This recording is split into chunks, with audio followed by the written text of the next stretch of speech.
Hey, Wandering Jews listeners, it's Jonathan Schwab, host of Jewish History Nerds with my friend and colleague Yael Steiner. We are so excited to announce that we're back for our 4th season. Every week, we nerd out on a fascinating topic from Jewish history. We're not historians, but we are fired up about learning. In Jewish History Nerds, we share our passion for Jewish history with each other and with you. This season, we're focusing on symbols and objects, all with amazing stories and meaning. So join us for new episodes every Thursday. I promise you will learn something new. Whoever said history was boring clearly never heard these stories. Subscribe to Jewish History Nerds wherever you get your podcasts and check out unpacked.media.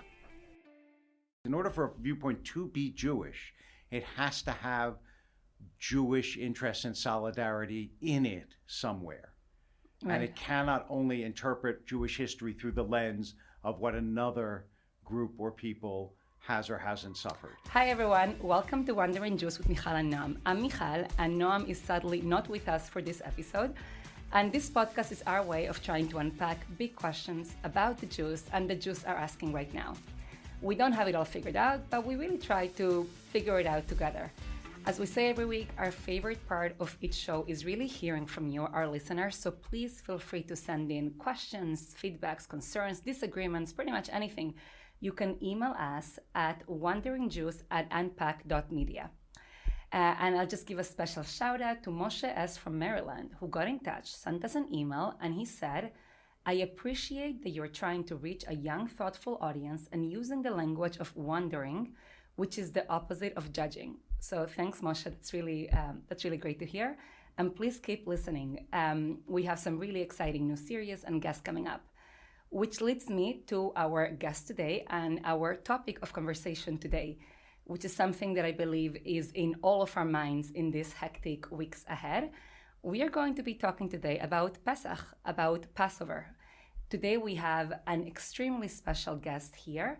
I'm going to introduce Rabbi David Wolpe to really discuss together and think about why is Pesach so important? Why does it resonate for so many Jews? And what can we learn from it in 2025?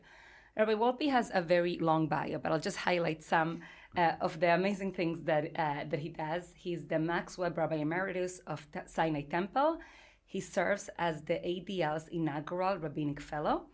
And he is my fellow scholar in residence at the Maimonides Fund. So I am extremely lucky and blessed to call Rabbi Wolpe a colleague and someone that I have learned from and with, which is really exciting. Rabbi Wolpe has been named the most influential rabbi in America by Newsweek and one of the 50 most influential Jews in the world by the Jerusalem Post.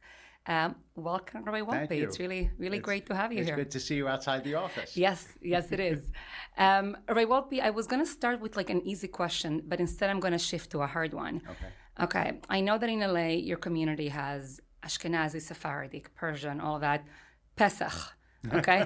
Are you happy being an Ashkenazi Jew on Pesach, or is this the holiday where everybody should convert to become a Sephardic Jew? Yes, they all should, but they won't. Since I'm a vegetarian, right, and many years ago, David Golinkin, who's a posek, a religious decider, I suppose you would say in English, in Israel, wrote a long tshuva about how the forbiddenness of kitniyot, that is rice, beans, corn, nuts, things like that, all legumes, of how that came about, which was how Ashkenazim forbade it and Sephardim don't, which is really because Ashkenazim didn't have it, so they assumed that it was like leaven, and so they forbade it. Anyway, he wrote a long tshuva and said, especially for vegetarians who have a hard time getting protein if you don't eat meat or chicken or fish, it's permissible. So I went proudly before my congregation and said, this is what the tshuva says, and I want you all to know I wouldn't do this without telling you. I'm going to start eating kitniyot. And there was a lovely woman who has since passed away, Rose Farkas, who was a survivor, and told me, Rabbi, it was a beautiful sermon, but you still eat treif. Wow. So I would say, yes, there is a divide there, but a couple of Ashkenazim, having gone now to Persian seders, say, look, I'm not going to go to someone's seder and not eat what they make, and so they have sort of gotten acculturated, but it's still a very strong custom. Right. Well, but I am hearing from you that Pesach, you kind of... I do. Yes. Okay. I do, So, yes. Yeah, welcome to our part of the exactly, tribe on exactly. Passover. But tell us a little bit about Passover growing up. I know that you are not just a rabbi, but a rabbi's son. What are some of the traditions that you grew up with that you still think about? So my favorite part of Passover was B'dikat Chametz the night before, when my father would go around with a candle all around the house and try to find chametz, some of which he had planted, of course, because they cleaned the house so well beforehand that he had to plant a few pieces of bread so that we could find it. Just because the darkness and the candle sort of inaugurated the mystery of it. And then actually many years later, on my daughter's bat mitzvah, she had Parshat Bo, and I talked to her. Instead of giving a sermon, I just brought her up just like you are, and I talked to her, and we talked about Leil Shimurim, and that was sort of the theme of her bat mitzvah. So I think that, and then of course all the things that everyone remembers, being the youngest for a while when my younger brother was, there's 6 years between us, so he was too young to do the 4 questions, and opening the door for Eliyahu, and somebody inevitably kicking the bottom of the table so that the cup shook a little bit. All of the traditions from the Haggadah, including the struggle to stay up till the end, which especially as a little kid, I remember very well. And then the second night for us was the synagogue seder every year, because my father conducted the synagogue seder. And I actually remember that with great fondness, because it was a really, at least in those days, a lot of people came to the synagogue, and it was very much a community seder. Yeah. As a fellow rabbi's daughter, I remember one synagogue seder we had in Montevideo in Uruguay, and the reason I remember it so fondly is that we put a play, and I got to be God. For everybody there. So that was actually a big highlight for us. Step. Yeah, it was a big step. And for me, I think growing up, I don't know if Ashkenazim do this as well, but we would actually really dress up. We would take pillowcases and stuff them with things and dress up. And there's different customs depending, like Moroccan or Egyptian, of some questions and answers that you do. Like, where do you come from? I come from Egypt. Right. Where are you going to the promised land? And something really very, very children-friendly and tactile about Passover. Yeah, I think that there are people walking around and beating each other with leeks and so on. Scallions, versions of scallions, right? That I know from Sephardic tradition and Mizrahi traditions, but I don't think exist in Ashkenazi. Yeah, it's okay. Well, we are really happy for everybody to borrow and use if you want to, and we borrow as well. But I was actually looking at some data, and I believe that the seder, right, of Passover is the most kept Jewish ritual in the world. Yes. More more than Yom Kippur, the Day of Atonement, more than any other Jewish ritual or Jewish holiday. What do you think it is about the seder and Passover that really makes it so extraordinarily popular? So here's my first answer, since I probably have more than one, is think about all the times Eliyahu Hanavi, who is the prophet, he doesn't die in the Tanakh, and so he's the one that comes back and announces the coming of the Messiah. So think about the times that he's supposed to come during the year. End of Shabbat, during the Seder of Pesach, end of Yom Kippur, at a Brit Milah, you have Eliyahu Hanavi. All of those times are family times. And in fact, on Pesach, the Haftarah reads, "Veheshiv lev avot al banim v'lev banim el avotam." I'll return the hearts of parents to children and children to parents. And I think Pesach is the most family of all holidays. I mean, yes, on Yom Kippur, maybe you sit with your family, but it's not a family holiday. For Jews, I think the reason that Thanksgiving is almost the only holiday that Americans celebrate is because it also is a family holiday. And I think more than anything else, more even than the themes, more than it's the sociology of Pesach, that we're together as a family. Then also the themes of oppression and freedom and slavery and liberation, they are perpetual themes in human life and politics. And so there's always something both old and new to talk about on every Pesach. Yeah, I've been thinking actually that there's something both really particularistic about Passover and very universalistic. I've been thinking that the Exodus story is really universal, right? Like Egypt, Pharaoh, freedom, Moses, Promised Land, and it's actually influenced the civil rights movement, liberation theology, American Revolution. But I think the Seder night, that's like really particular. Yes. That's been shaped by Jews, for Jews, and really by Jewish families, like you were saying, and really characterizes something very unique about the Jewish experience, and also the Jewish experience in adversity. I keep thinking about the fact that Agam Berger, she was in Gaza for 15 months, and she literally kept Passover, right, in the tunnels of Gaza. Yep. And what makes it Jewish almost to an extreme is it is the only meal, I think, that I know of in any tradition anywhere that is actually guided by a book. And that's very Jewish. It's like, how do we eat this meal? Well, let's look in the book. Right. And the presence of the Haggadah is a really amazing phenomenon in religious life.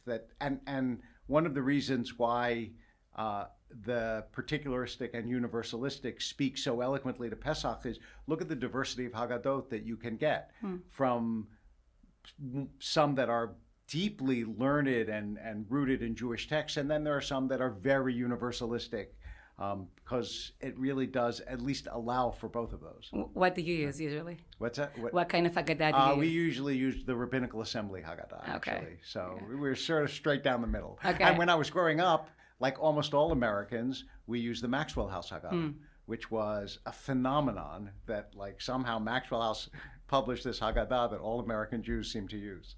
How about you? Well, I use like the Sephardic one. I don't know how to differentiate it. There's one Sephardic one. Huh? There's actually a couple. It depends exactly which one you go to. But we also use one that like a Syrian specifically one, like a Syrian Egyptian. And it actually has some like Arabic parts to it. And my kids go to a Sephardic school, so they learned some parts like in Arabic. Yeah, nice. And now our Seder table will literally talk about how my kids' grandparents, my husband's parents, left Egypt because they left Egypt. So there's like something very powerful there about like the story of leaving Egypt. Let me ask you a question, because you, I think the first time I ever heard of you. I know what's coming. Go ahead. Okay. So, I mean, you know what's coming now. Yeah. But it is true. Like the first time that I heard of you was actually in 2001, when I remember just like reading a news article about this rabbi in Los Angeles who, I'm going to tell you how I remember it. I'm not saying that's exactly what you said. Sure. But I remember reading that you said something along the lines of, you don't need to believe the Exodus happened historically exactly the way that the Exodus said it did to still feel the magic of Passover. Yes. And that went viral back then before things went really viral. That's going to be on my eulogy. Oh yeah. Okay. I mean, so here I'll give you the very abbreviated version, which is, it was Pesach. And I said, look, we make historical claims, and historical claims are different from theological claims. Theological claims are God exists. Historical claims are this happened in this place at this time. And now that we have a state of Israel and we can actually do archaeology, we have a much better idea of what parts of the Tanakh align and what don't, and the Tanakh doesn't view history the same way we do. And so you don't have to believe that this is a literal historical account. Actually, a huge article had just appeared by a bunch of archaeologists saying, look, this is not, which every modern archaeologist agrees, if they're not influenced by religious considerations. And I wanted to say, but I want you to know when you hear this, doesn't matter. Well, some people thought it mattered. And so to this day, every Pesach, people will say things like, why should you celebrate this holiday if you don't believe that this happened? Right. And what do you tell them? What I tell them is, it depends how they say it, but what I tell them essentially is that you don't have to believe that 600,000 men stood at Sinai to believe that the Torah has a divine origin. And you don't have to believe that the sea split the way it's described to believe that in every generation God liberates Jews. What I said to the congregation is, look, it happened in your generation. Persian Jews in 1980, by the tens of thousands, maybe by the hundreds of thousands, escaped an evil dictator. So someone once described a myth as something that never happened but is always happening. And I feel like the point of the Torah is not to give you specific historical information. It is to tell you how to orient yourself in the world and what the spiritual truths are that matter to us. And are there historical kernels to much of it? And is some of it historically true? Yeah, I wrote a book about King David. I think a lot of the King David story is pretty detailed, and therefore in different ways most likely is based on some kind of historical fact. But I don't take everything that is recounted in the Torah as literally historically true. Yeah, it's interesting. What you're saying reminds me of something that Meir Buzagla says. He's a Mizrahi philosopher in Israel who he's a professor and he does work on like mathematics, but then he writes about faith on the side. And he speaks about an additional approach to faith, which is both similar and different than what you just presented, in which you don't even ask, is this truth or false? That's almost like the wrong question. Yes. For him, it's like, did I receive this from people that I listen to what they're telling me in a special way? Did my ancestors share this with me as something they want to give to me? I think that we inherited in a way that wasn't ultimately good for us the idea that religion is an agreement with certain propositions, and that's never what Judaism was. Judaism was a pattern of life, right? And that was what really mattered, was, are you part of the community? Do you support the community? Do you have behaviors that are consonant with the community? And we didn't have a catechism. You didn't have to say, and I believe this, and I believe that, and I believe that. It was really, I think to some extent it was Rambam who decided. There's a modern actually account of all this. Menachem Kellner wrote a book, Does a Jew Have to Believe Anything? What's the quick answer? Yes, no, maybe? Depends. Okay, there we go. Okay. It depends on who you listen to. There are some, obviously Rambam thought so. There are certain things that you have to believe. But he might not have thought we needed to ask people. Right, but I don't think he would have asked correct, people. I think he would have assumed, if you're part of the community, you're part of this. And I think that's how Judaism works best. Yeah. So let's actually take this to a direction. I think right now in Passover, if you were to give this speech around faith and what happened, to be honest, I don't think it would make a big splash right now. Right. Because I believe that the things that have become divisive right now are really different. So I know that one of the things that I'm hearing a lot about from people is saying, we're having a seder, right? And we're celebrating the story of the Jewish people. And we are living in the wake of October 7th. Yes. And there's all of these disagreements in Jewish families, in the holiday that is about the family and that is about our spiritual DNA as a people. And I think the main dividing line that I hear would be between, when I say this like loosely, like, Zionists and non-Zionists or anti-Zionists, or, in a different place, it could be like pro-Trump, anti-Trump, pro-Bibi, politics. But I'm just curious, first of all, like from a practical level, as a rabbi who's pastored so many and counseled so many, what are your tips for how to do a seder in a way that doesn't ignore the disagreements, but doesn't, let them take over? I think it depends on your family and what the nature of the disagreement is. For some people, it will actually be wiser not to address it at the seder, because that's the only way you'll get through the seder without people leaving the table or screaming at each other. And I think for some, I know certain families where the tensions are so deep that that's the only way they could have a seder. For others, I think it's probably useful at some point during the seder to have people just say what they believe without arguing, and just be like able to just to be able to listen to them. But my question would be, what solidarity do you express with the Jewish people, and how is that expressed? And the reason I say it that way is, if the entirety of your approach to Judaism is to be an advocate for Palestinian rights, and I think that there are, if you look, for example, at JVP's website, that's basically their approach to Judaism is entirely interpreted through Palestinian rights, then I don't understand any solidarity that you actually have with your people. So I would like to know, especially on Pesach, can you express what solidarity you have with the Jewish people? In order for a viewpoint to be Jewish, that's why I said Jewish Voices for Peace. In order for a viewpoint to be Jewish, it has to have Jewish interests and solidarity in it somewhere. Right. And it cannot only interpret Jewish history through the lens of what another group or people has or hasn't suffered. So I think you're establishing, and I would argue Passover is the birth of this, is that solidarity, we're not just a religion. Right. We don't have just principles of faith. Yes. We actually need to have, now solidarity could look like different things, but there has to be solidarity to fellow Jews as part of what makes us sit around the table together. I think that is both true and also something that the Ashkenazi world could learn better from the Sephardic world, because as I have seen in the Persian community as well, it is the almost like the ani ma'amin, the fundamental principle is not the coming of the Messiah, but that you have a tie to the Jewish world and to other Jews. Right.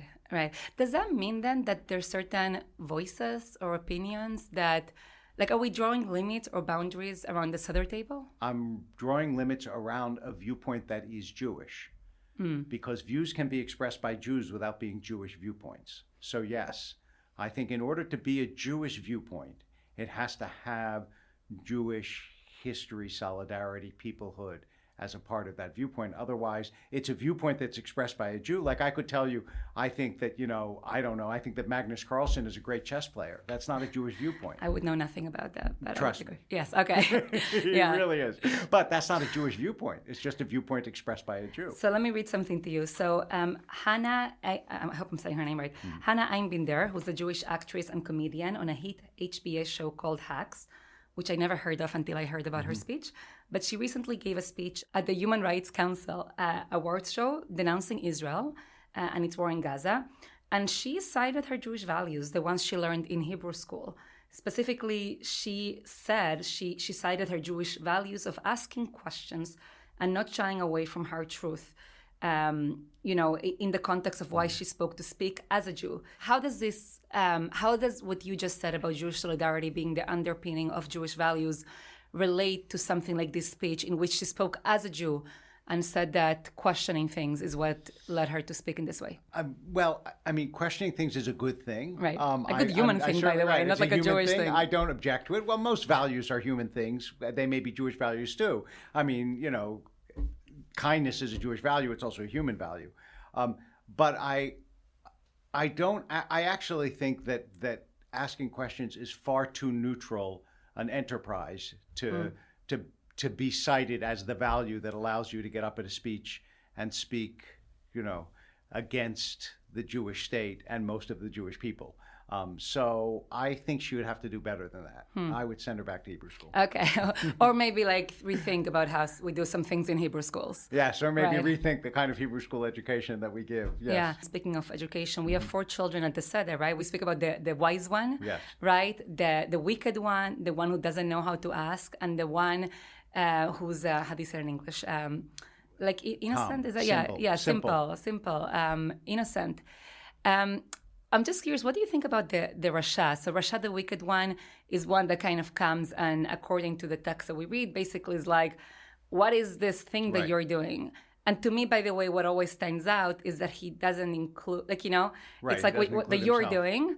And then there's a very sharp response, right? Like, how do you say it in English? Attack Chinav. Literally, you hit his teeth, but that just means what they write in most of the Haggadot is you rebuke him. Right. Yeah. Right. But so what's an example of a Rasha at the Seder table? So in our day, I think anyone who does not feel themselves implicated in the Jewish, in what Soloveitchik called the 2 covenants, the covenant of history and the covenant of destiny.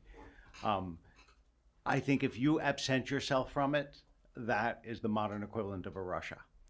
If you say, I think what Israel's doing in Gaza is terrible, and I'm grieved by it, but of course I support the existence of the state of Israel, and I just wish that it had a different government, was doing things a different way.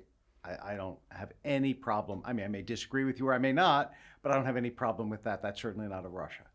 But if it's what all of you people are doing, which is often the criticism, that's absenting yourself from the Jewish people. And that in our tradition has not gone well. Yeah. And again, I think there's something there you mentioned before. Sometimes when we speak of Judaism as a religion or as a faith, we forget how much we are actually part of a community. I always tell people about conversion that Ruth doesn't say, your God. She starts with, your people will be my people. And only at the very end does she say, your God will be my God. Right. Because conversion really starts with peoplehood. I've almost never had someone come to me and say, I read Maimonides and now I want to be a Jew. Right. It's not intellectual, cerebral. They connect to Jewish people, or they're going to get married to a Jew and they enter a Jewish family and so on. And the truth is, the Jews are a sociological as well as a theological phenomenon, right? And that's one of the reasons that we have all the contention inside of Judaism, is because we don't all believe the same thing. So I don't know whether this will come out before or after it's published, but the site Torah.com asked a bunch of people, what ushpizin would you bring to the Pesach seder? Oh, they're mixing holidays up there. I actually wrote back originally a Sukkot thing, and they said, no, you didn't read this. This is for Pesach. Right. And so that means, who in Jewish history would you bring? And I chose Elisha ben Abuya, who was the only rabbi that left the Jewish tradition and went to Rome, because I wanted him to come back and see that Rome is gone and there's still a seder. And I thought maybe he'd be a good ambassador to tell people. Right. But the reason he is so unique as a Talmudic rabbi is not because he disagreed or argued or any of those things, but because he left. And that's the one thing you're not allowed to do in our tradition, is to leave. Right. By the way, that's a great activity for the seder, to go around and ask, which historical figure would you like to be at the seder with us right now? Let me ask you a question, just another really big contemporary issue right now in 2025. And I'm also asking, you have been a very public figure in the fight against anti-Semitism. You were identified for a long time with what was happening at Harvard, and then leaving very publicly Harvard. And there is a moment in the seder that I always struggle with, which is when we say in every generation, they stand up against us to destroy us.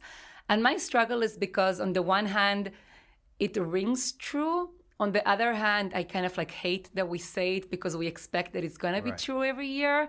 And then I'm like, it is a self-fulfilling prophecy. If I'm telling my kids in 5 years, we're going to say it as well.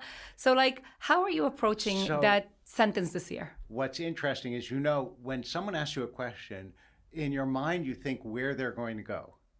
And I thought you were going to say, I have trouble with Shvo Chamatcha. Oh. And we can go there next year. Now, the reason that, so I think that Shvo Chamatcha is when you open the door and you say, may you pour out your wrath on the, and what I think of is, and I used to tell, I've written about this, is first of all, you're asking God to pour out God's wrath on the nations that have done terrible things to Israel. We're not saying we're going to do it.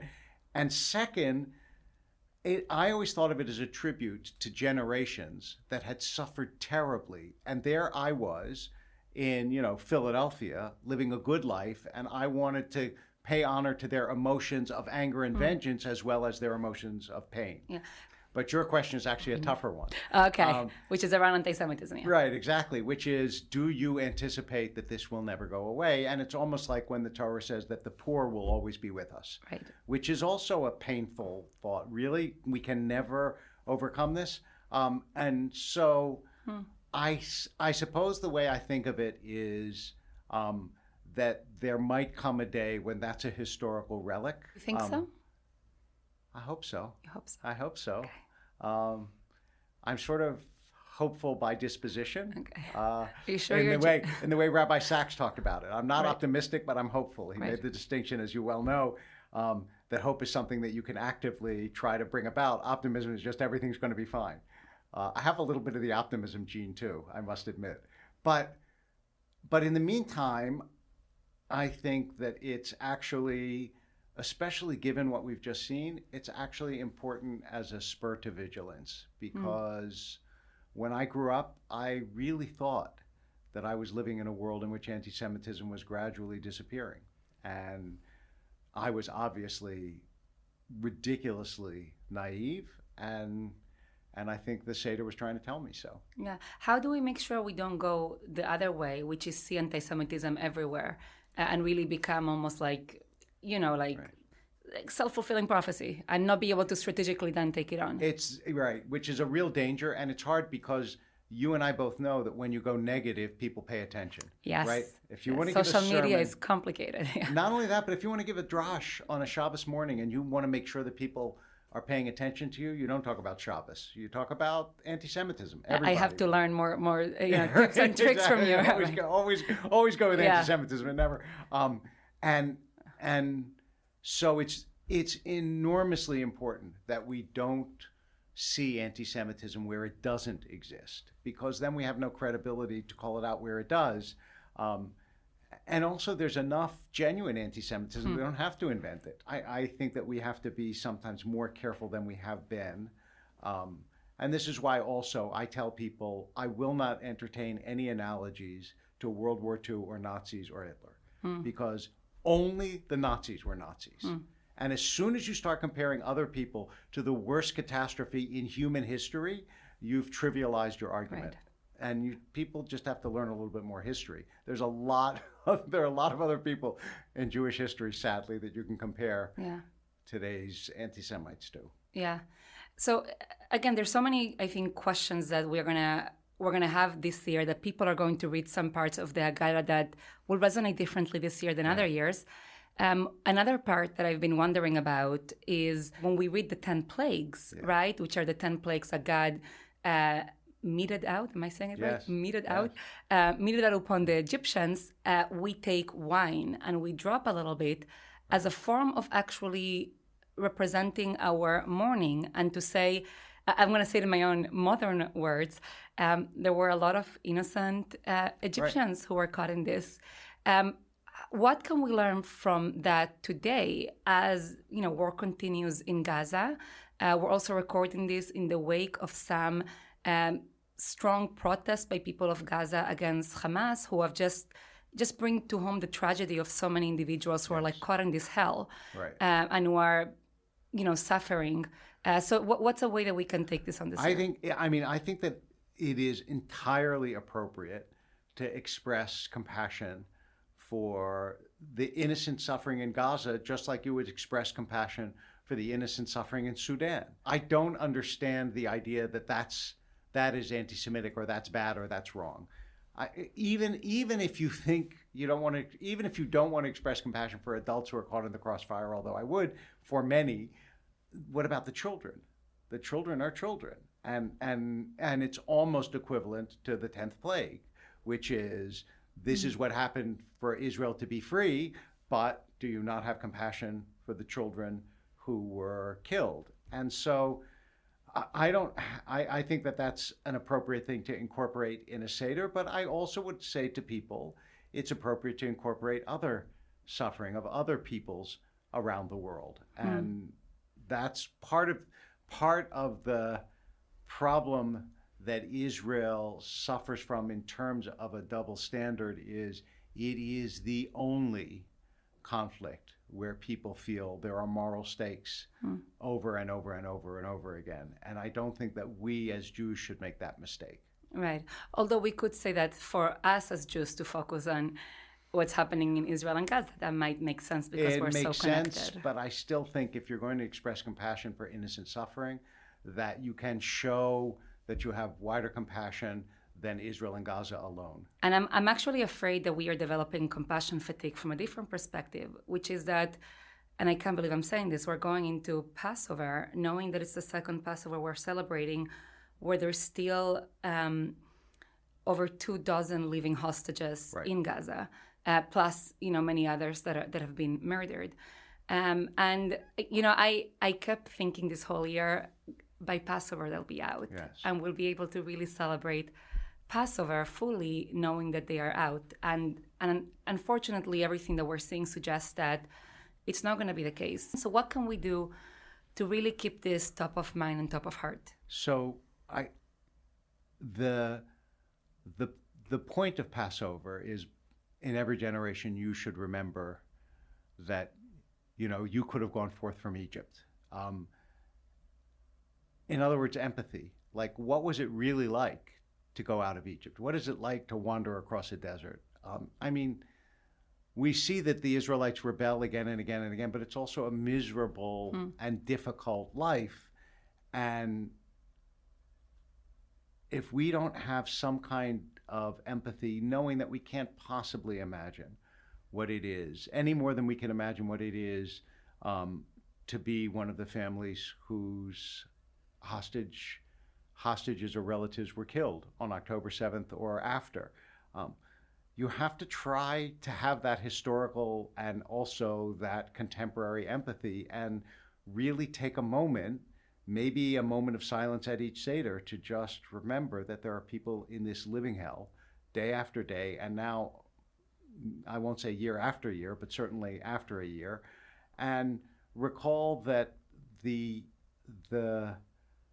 whole purpose of having a state of Israel was that there should be a place, our homeland, where Jews were safe, and that was, it was a crashing of the Zionist dream on that day, and especially on the holiday that is the birth, in some ways, of the Zionist dream, which is Pesach. We have to remember them in whatever way we can and offer up whatever prayers we can and hope somehow that we'll find a way to unravel this knot and bring them home. Yeah, and I would just encourage everybody, like you're saying, to make sure that we go into the seder prepared to remember and to think about this. Yeah. One of the things that we are going to do is leave a chair for a hostage. I'm finding ways to speak to my children who are young about this as part of the seder table, and I think that we can, almost in the same way that the rabbis back then constructed the Haggadah, right. For all of us to have a script that would inspire more stories, that we need to add to it in every generation, the new stories that we have. And we did that for a while for Soviet Jews. People used to have an extra chair for the Soviet Jews when I was growing up. And we kept them in mind until they were free. You spoke before about being a man not only of faith, but also of hope. If you were sharing a hopeful idea that you hope people take with them into Passover and their seder table, what would that be? So I think that the idea that we're celebrating a seder thousands of years later, there is nothing more hopeful than the very existence of the seder. And the fact that people are still finding new and deeper meanings in the seder year after year, and new Aggadot are still being published year after year. And we were at a trip at one point where we saw the Arch of Titus, and they were carrying the menorah from the temple. And I thought, if you had said to anybody at that time, in a couple thousand years, long after Rome is forgotten, long after Latin isn't spoken anymore, some Jews who speak Hebrew are going to walk by the Arch of Titus and look at it and remember that was their menorah, nobody would have believed you. It would have been a pipe dream. Laughable, a joke. Yes, it's a joke. It's just like, I don't remember who first said this, but when you walk in downtown city, you'll never meet a Hittite. And the fact that you meet a Jew who is a relic of antiquity, but also more than a relic, a living, breathing example of an ancient people, if that's not miraculous and that doesn't give you some spark that there's a Kadosh Baruch Hu, I can't imagine what would, because by all rights, we shouldn't be here. I tell people all the time, when people say that Jews are here because they were persecuted, I explain that most persecuted people have done what you're supposed to do if you're persecuted, which is disappear. Right. The only reason that people know we were persecuted is because we actually are still here. Right. And so living in an age where there is an Israel, for all the problems that Israel has, is a privilege that thousands of years of Jews would actually and did dream of. So we're living the dream. Beautiful. I think it's like a toss-up, which is the greater miracle that God took us out of Egypt, or that we keep telling the story today. Beautiful. We always finish our episode by just asking, what some of the things that we took from our conversation. There's so much that I'm taking. I'm thinking a lot about Jewish solidarity as an underpinning for the Jewish story. And I'm thinking also, Rabbi, about your charge to not have limits to empathy, but to really be able to take that out. And I also just, the last word you just share about the us being actually a symbol of hope is really Very powerful. And I want to say that I learned the meaning, the personal meaning of Pesach from a non-Jew. Ralph Waldo Emerson wrote that his aunt, Mary Moody Emerson, was very influential in his life. And once he told her he was in a hurry, and she said, "Hurry is for slaves." And I thought, that's why the matzah is the symbol of Pesach. Why matzah of all the symbols that you could have chosen? Because to be able to have time, that is to be free. And we, in an age where our time is controlled by technology and demands and so on, to be able to take the time to have a seder, that in and of itself is an expression of freedom, for That's which beautiful. we should be very grateful. Yeah, and which we can all choose to take on. That's right. Wandering Jews with Mijal and Noam is a production of Unpacked, an OpenDor Media brand. Subscribe wherever you're listening to this spot and follow Unpacked on all the regular social media channels. Just search for @Unpacked Media. And if you enjoyed Wandering with us, please share this and other episodes with your friends, family, whoever you think will enjoy it. Thank you so much, Rabbi Wolpe, for joining us for this conversation. This episode was hosted by me, Mijal. Rob Pira is our audio editor, and we are produced by Michael Weber and Vicky Stern. Hey everyone, it's Noam here. I've got some super exciting news to share with you all. My other podcast, Unpacking Israeli History, is hitting the road. That's right, we're going to be doing live episodes of Unpacking Israeli History across the United States. First stop, Chicago. Mark your calendars now for the first ever live episode in Chicago on June 8th with a very special guest. It's going to be awesome. Follow Unpacking Israeli History on Instagram and sign up for our newsletter at unpacked.media/subscribe to be the first to know when tickets go on sale. That's unpacked.media/subscribe. And hey, if you're not in Chicago, fly in. But if you don't want to fly in, don't worry. We're going to be announcing more live shows in other cities soon, so stay tuned. Super exciting.